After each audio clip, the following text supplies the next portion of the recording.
мил и добър. Проблемът е... Тежки времена, принцесо. Помисли. Виж, движим се по път трънлив. Ето идва глад и лешоядите кръжат. Животът май не е щастлив. Наостри своя слух и чуй, всички страдат. Не опира до вкус кой е сит, кой е гладен. И нима не тъжиш, като гледаш това. Събуди се накрая, такъв е света. Май принцесата сега е в тежка драма. Няма правда на този свят. Скок в реалността е тежка драма. Всички други защо мълчат? Гледай колко съм мил, как се справям, кажи. Все пак предпочитам да съм още жив. Следвам твърдо моя план, да грабя с пълна длан. Не живея като в сън красив. Нямам тежка драма и топлян фалшив.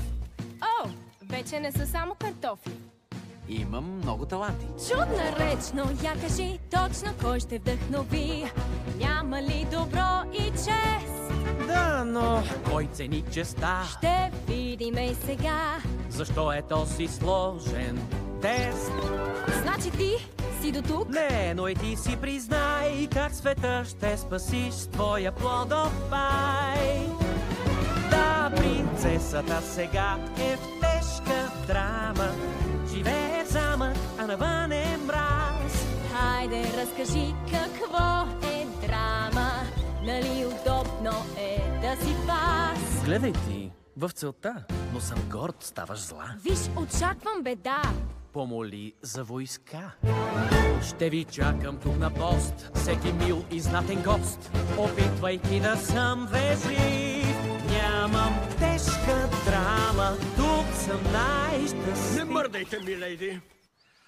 Чуй, Момиче си добро, даже с кралско потекло, но тук сме в реален ден. Тази тежка драма не важи за мен. Няма общо